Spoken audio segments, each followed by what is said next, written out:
येनान्तकाले जगदे तदादिना ग्रस्तं त्वया ह्यक्षयशक्तिरूपिणा ज्ञानैकदृश्यं परमार्थतत्त्वं तं बालरूपं ప్రణమామనిత్యం.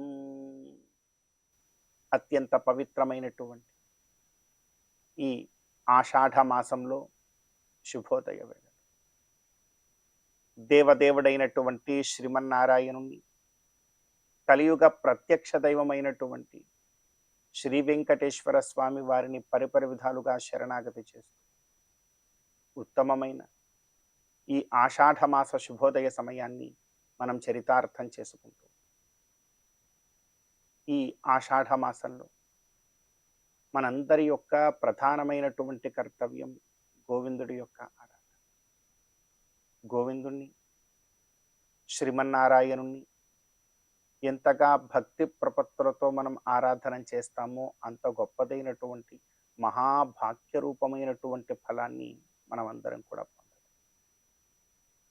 భగవత్ కైంకర్యం కన్నా మిన్న మరొకటి ఏది కూడా. అందుకే భగవంతునిలా కోరుతున్నాము, ఏనాంతకాలే జగదే తదాదినా. జగత్తుకంతడికి ఆదిమ పురుషుడైనటువంటి ఆ గోవిందుడు ఈ జగత్తు యొక్క అంతకాలంలో తానే స్వయంగా రక్షిస్తున్నాడు.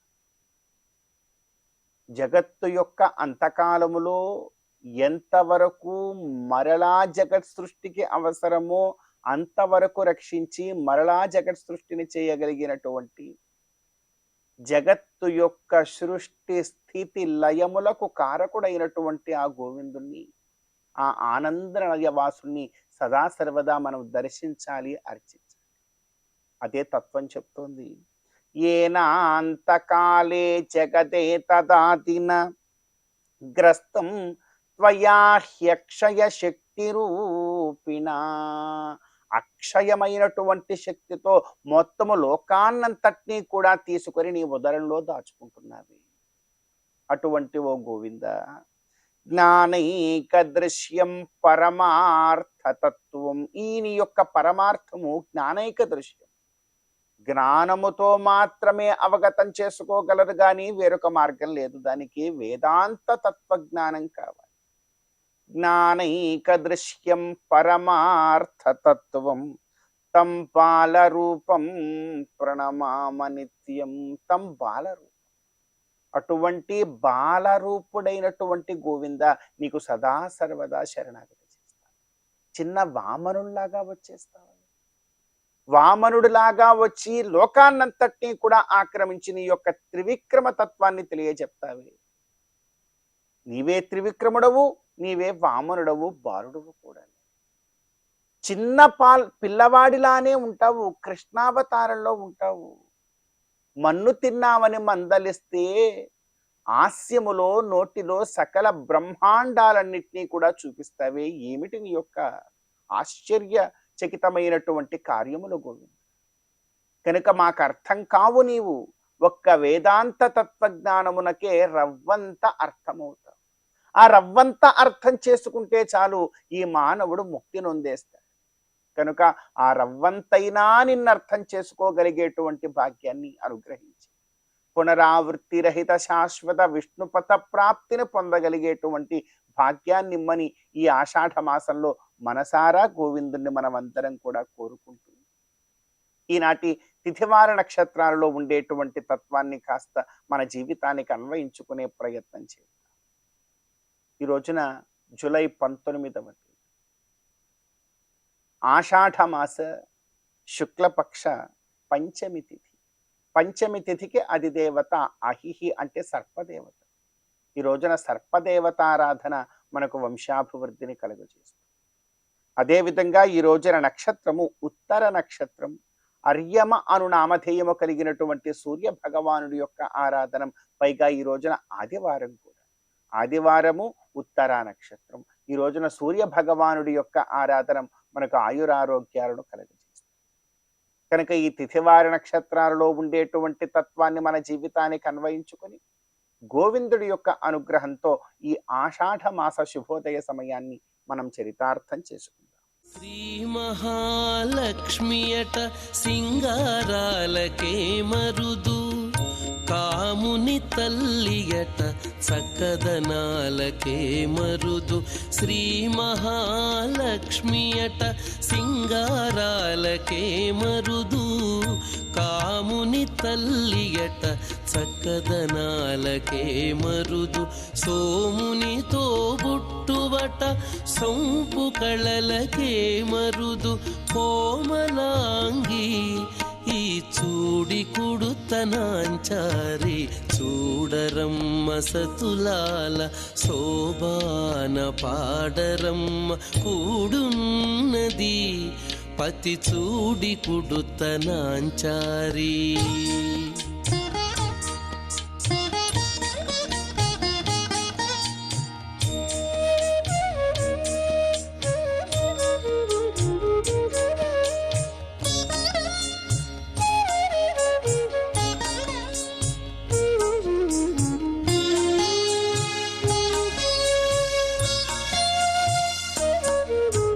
కలశాబ్ది కూతురట గంభీరాలకే మరుదు, కలపలోకమాతయట దయమరియే మరుదు. కలశాబ్ది కూతురట గంభీరాలకే మరుదు, కలపలోకమాతయట దయమరియే మరుదు. జలజ నివాసినియట చల్లదనమే మరుదు. జలజ నివాసినియట చల్లదనమే మరుదు. కొలది మీరా ఈ చూడి కుడుతనాంచారి, జలజ నివాసినియట చల్లదనమే మరుదు. కొలది మీరా ఈ చూడి కుడుతనాంచారి, చూడరమ్మ సతులాల శోభాన పాడరమ్మ కూడున్నది, పతి చూడి కుడుతనాంచారి.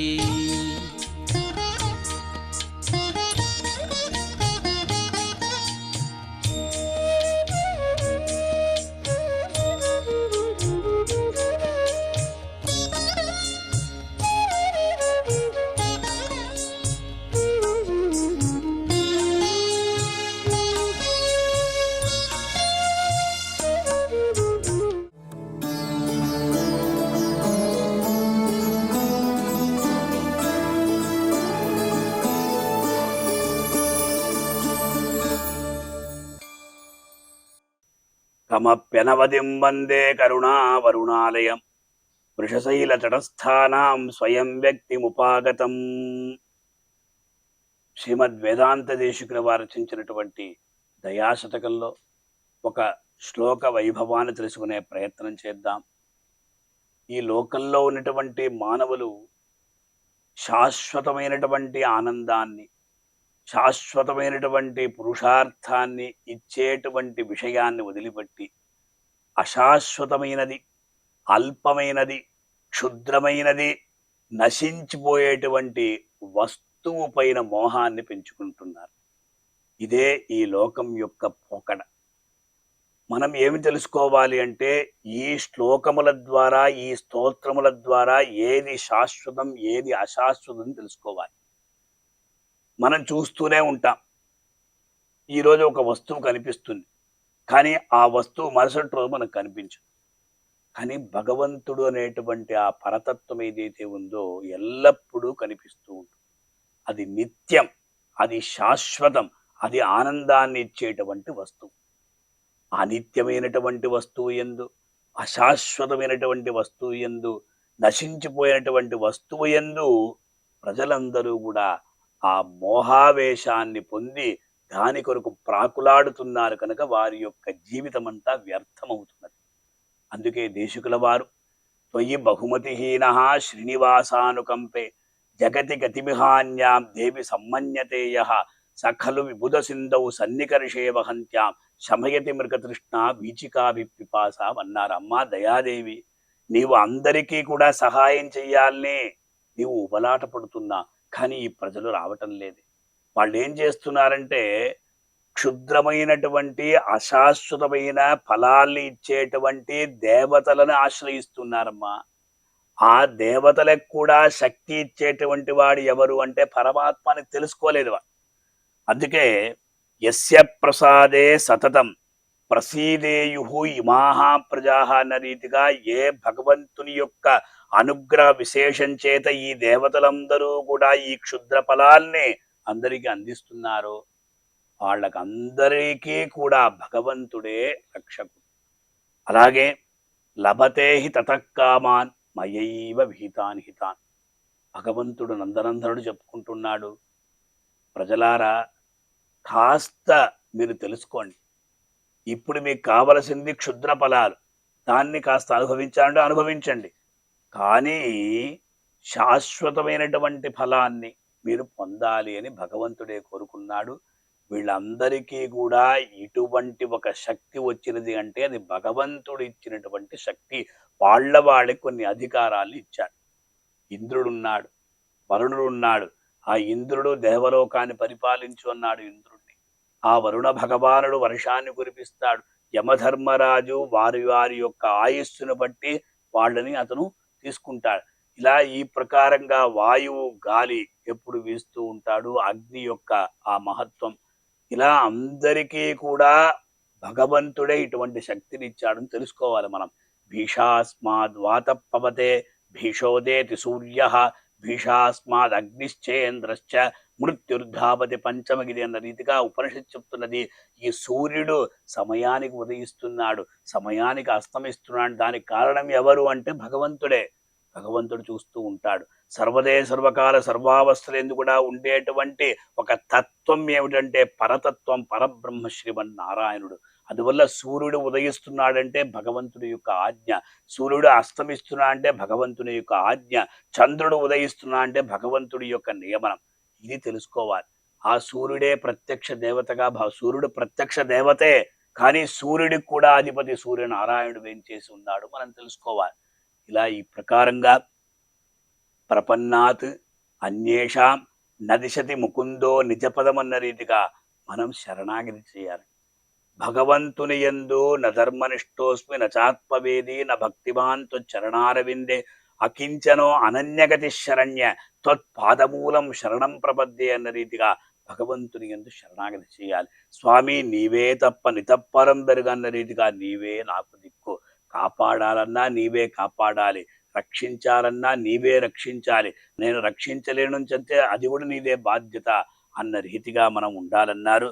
అందువల్ల భగవంతుని యొక్క దయ ఏదైతే ఉందో ఆ దయ మనల్ని అందరినీ కూడా కాపాడుతుంది కనుక సామాన్యమైనటువంటి ఐహికమైనటువంటి ఫలాల్ని అందించేటువంటి దేవతలని మనం వదిలిపెట్టి దేవతా సార్వభౌముడైనటువంటి శ్రీనివాసుని ఆశ్రయించాలి అని దేశికుల వారు ఈ శ్లోకం ద్వారా తెలియజేస్తున్నారు.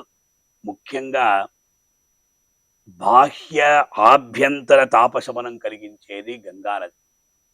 లోకంలో చూడండి, మనం ఏం చేస్తున్నామంటే ఏదో ఒక విషయం పైన ఆసక్తిని కలిగి ఆ విషయం పైన ఆ విషయాన్ని సాధించుకోవాలనుకుంటాం, కానీ దానివల్ల ప్రయోజనం లేదు. గంగానదిలో మునిగితే చాలు పాపాలు పటాపంచలవుతాయి. ఆ గంగానది తీర్థాన్ని మనం స్వీకరిస్తే చాలు లోపల ఉన్నటువంటి సమస్తమైన పాపాలంతా తొలగుతాయి. దాన్ని వదిలిపెట్టి ఆ ఎండమావులని చెప్తున్నారు కదా, అక్కడికి పోతే ఏమీ లేదు. మనం అలా అలా అలా పైకి వెళ్తూ ఉంటా, చూస్తే ఏమీ ఉండదు. అందువల్ల మన చేతిలో మన దగ్గర ఉన్నటువంటి విషయాల్ని మనం చక్కగా అవలంబించి స్వామివారి యొక్క అనుగ్రహం కొరకు మనం ఎల్లప్పుడూ కూడా ప్రాకులాడాలి. అందువల్ల ఈ శ్లోకంలో దయాదేవికి గంగానది కూడా సామ్యాన్ని దేశికుల వారు తెలియజేశారు. రెండు కూడా భగవత్పాదార విందంలో ఉద్భవించినది. అంటే విష్ణుపాదోద్భవి గంగా అని చెప్తున్నారు గనక ఆ సన్నికర్షే వహంత్యామన రీతిగా పిపాసా పీడితుడు గంగను ఉపేక్షించి మరీచికులుండే ప్రదేశానికి వెళితే ఎలా మోసపోతాడు, ఎలా ఏమారిపోతాడు, అదే ప్రకారంగా ఈ దయాదేవిని వదిలిపెట్టి బయటకు వెళితే అతడు మోసపోతాడు కనుక ప్రతి ఒక్కరూ కూడా స్వామివారి యొక్క వక్షస్థలంలో వేంచేసి ఉన్నటువంటి దయాదేవిని ఆశ్రయించి కలియుగ ప్రత్యక్ష దేవునైనటువంటి శ్రీ వెంకటేశ్వర స్వామివారి యొక్క అనుగ్రహాన్ని పొంది తరిద్దాం. ఓం నమో వెంకటేశాయ. అమరవందితయట అట్టే మహిమయే మరుదు, అమృతము చుట్టమట ఆనందాలకే మరుదు. అమరవందితయట అట్టే మహిమయే మరుదు, అమృతము చుట్టమట ఆనందాలకే మరుదు. తమితో శ్రీ వెంకటేశు తానే వచ్చి పెండ్లాడే, తమితో శ్రీ వెంకటేశు తానే వచ్చి పెండ్లాడే. కొమెర వయస్సు ఈ చూడి కుడుతనాంచారి, చూడరమ్మ సతులాల శోభాన పాడరమ్మ కూడున్నది. పతి చూడి కుడుతనాంచారి, చూడరమ్మ సతులాల శోభాన పాడరమ్మ కూడున్నది, కూడున్నది. పతి చూడి కుడుతనాంచారి శోభాని, శోభాని, శోభాని, శోభాని, శోభాని, శోభాని.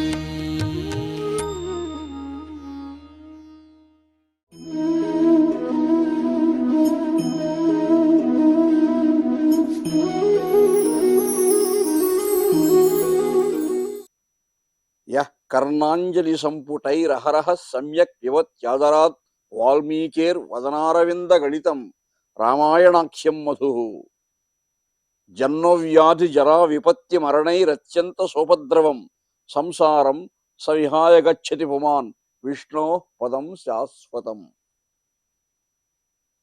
జన్మవ్యాధి జరా విపత్తులను తొలగించి జనన మరణ ప్రవాహాదుల నుంచి జీవుని రక్షించి సంసార సాగరాన్ని దాటించి అజ్ఞానాంధకారాన్ని పోగొట్టి మనందరినీ కూడా కృతార్థులు చేసే రామాయణ రసామృతాన్ని లోకానికి అందించిన మహానుభావుడు వాల్మీకి. అటువంటి వాల్మీకి చరిత్రను లోకానికి అందించిన మహానుభావుడు రఘునాథ నాయకుడు, తంజాపురి వజ్రసింహాసనాధీశుడు. శ్రీకృష్ణదేవరాయల్లాగానే తన కొలువులో ఎందరో మహాకవులను పోషించి కావ్యాలు వ్రాయించి కావ్యాలు అంకితం పుచ్చుకొని తాను కూడా విద్వత్ కవి అయి ఎన్నో గ్రంథాలు చెప్పినటువంటి రసప్రభువు రఘునాథ నాయకుడు. ఆ రఘునాథ నాయకుడు చెప్పిన వాల్మీకి చరిత్రలో ప్రతి సన్నివేశాన్ని అద్భుతంగా చెప్పారు.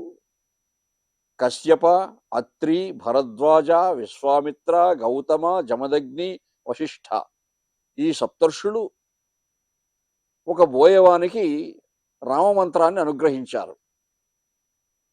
రామమంత్రాన్ని పలికించారు. ఆయన దగ్గర తపస్సు చేసుకోవాల్సిందిగా అనుగ్రహించారు. పుణ్యక్షేత్రాలకు వెళ్ళారు. బదరి ఎన్నో పుణ్యక్షేత్రాలు సేవించుకొని తిరిగి అదే దారిలో వస్తూ తాము వెళ్ళేటప్పుడు రామమంత్రాన్ని అనుగ్రహించారు కదా, ఆ బోయేవాడు ఇప్పుడు ఏ స్థితిలో ఉన్నాడో చూద్దాం అనుకొని ఆ ప్రదేశంలో వెతుకుతూ ఉంటే ఎక్కడా కనపడలేదు. అయితే మధురాతి మధురంగా రామమంత్రం నినదిస్తూ ఉంది చుట్టుపక్కల. ఆ శబ్దం ఎక్కడి నుంచి వస్తూ ఉంది అని పరిశీలించారు మహానుభావులు. వాళ్ళకు అగమ్య గోచరంగా ఉంది. కూజంతం రామ రామేతి మధురం మధురాక్షరం ఆరుహ్య కవితాశాఖాం వాల్మీకిర్ మునికోకిలం. ఆ వాల్మీకి మునికోకిల పలుకుతున్న రామనామం అది. అంత మధురాతి మధురంగా పలుకుతున్నాడు ఆయన. అప్పుడు వారు ఆ సప్తర్షులకు శిష్యులే కదా ఈయన, వాళ్ళ శిష్యుణ్ణి ఎలుగెత్తి పిలిచారు. అయ్యా, నువ్వు జపించే రామనామం మాకు వినిపిస్తుంది, కానీ నువ్వు ఎక్కడున్నావు కనిపించు అని. దగ్గరలో పుట్ట మెరిసింది, ఒక పుట్ట. ఆ పుట్ట మెరుస్తుంటే ఆ పుట్ట దగ్గరకు వచ్చారు వాళ్ళు.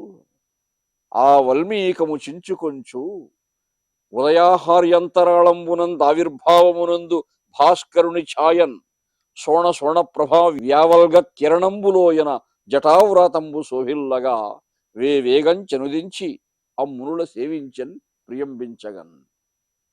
ఆ వాల్మీకి పుట్టలో ఉన్నాడు ఆయన. కాబట్టి సప్తర్షులు చెప్పారు, అయ్యా, పూర్వాశ్రమంలో నీ పేరేమిటో నీ ఊరేమిటో అది ఏమైనా కావచ్చుగాక, ఆ నేపథ్యంతో మాకు అవసరం లేదు. ఇప్పుడు ఒక పుట్టలో నుంచి నువ్వు బయట వచ్చావు కాబట్టి నువ్వే వాల్మీకివి. వాల్మీకం నుంచి బయట వచ్చాడు కాబట్టి వాల్మీకి అని నామకరణం చేశారు. ఆ పుట్ట చీల్చుకుంటూ వచ్చాడు ఆ వాల్మీకి. మహాతపస్సంపన్నుడై జాజ్వల్యమానమైనటువంటి తేజస్సుతో వెలిగిపోతున్నాడు ఇప్పుడు. ముందులాగా బోయేవాడు కాదు, వేటగాడు కాదు. ఆ సప్తర్షుల అనుగ్రహంతో ప్రకాశిస్తున్నాడు ఆయన. అలా వచ్చాడు. ఎలా ఉంది ఆయన జటలు గట్టిపోయినటువంటి ఆయన కేశపాసం ఎలా ఉందంటే, అప్పుడే ఉదయిస్తున్నటువంటి అరుణారుణ సూర్య బింబం యొక్క కిరణాలు లేత బంగారు రంగుతో ఎలా ఉంటాయో అలా ఉన్నాయట. ఆ వల్మీకము చించుకొంచు ఉదయాహార్యంతరాళంబునందు ఆవిర్భావమును చెందు భాస్కరుని ఛాయన్ సోణ సోణ ప్రభా వ్యవల్గ కిరణంబులోయన జటావ్రాతంబు శోభిల్లగా. ఆ జటాజూటములు శోభిస్తూ ఉన్నాయి, ప్రకాశిస్తూ ఉన్నాయి. అంత ప్రకాశించే జటాజూటములతో వాల్మీకి మహర్షి పుట్టలోంచి వచ్చి ఆ సప్తర్షులను భక్తితో సేవించాడు. వారి అనుగ్రహాన్ని పొందాడు. వారి అనుగ్రహంతోనే 24,000 శ్లోకాలుండే రామాయణాన్ని లోకానికి అందించాడు. వేదవేద్యే పరేపుంసి జాతే దశరథాత్మజే వేద ప్రాచేదసాత్ ఆసిత్ సాక్షాత్ రామాయణాత్మన అని. అటువంటి రామాయణాన్ని లోకానికి ఇచ్చినటువంటి వాల్మీకి చరిత్ర చెప్పినటువంటి రఘునాథ నాయకుడు మహాప్రభువు. తంజావూరి వజ్రసింహాసనాన్ని అధిష్ఠించి పరిపాలన చేసినటువంటి వాడు. తరువాత అధునాతన కవులు కూడా ఆయన కీర్తించారు. కృష్ణరాయల వారి ఎడబాటు చీకట్లు ముసరి దిక్కులలోర మొసరువేళ భూరి వాంగ్మయలక్ష్మి దారిబత్తెమతోడ తంజాపురం వంక తరలువేళ వెంకటకవి తెలుగు పంకేరు హాక్షికి శ్లేషోక్తులు అలవాటు చేయువేళ పచ్చపచ్చని ముద్దుపడని ముద్దులకైత శృంగార రసము వర్షించువేళ మువ్వ గోపాలదేవుని పూజ చేయ ఘనుడు క్షేత్రయ్య కలమందుకొనిన వేళ అపరరాయలు రఘునాథ నృపతి విధుడు కట్టుకొన్నాడు సత్కీర్తి కుట్టిమంబు అని మహాకవులు ఆయన ప్రశంసించారు. శ్రీకృష్ణదేవరాయల వారి లాగే కీర్తి ప్రతిష్టలు ఆర్జించినటువంటి మరొక మహానుభావుడు మనకు తెలుగువారికి ఆరాధ్యమూర్తి ఈ రఘునాథ నాయకుడు అన్న అంశాన్ని మనం అనుసంధానం చేసుకోవడం ద్వారా, ఆ వాల్మీకి చరిత్రలో ఉన్నటువంటి ఔన్నత్యాన్ని తెలుసుకోవడం ద్వారా కూడా మనం ఎంతో సంస్కరింపబడతాము అని నా మనవి.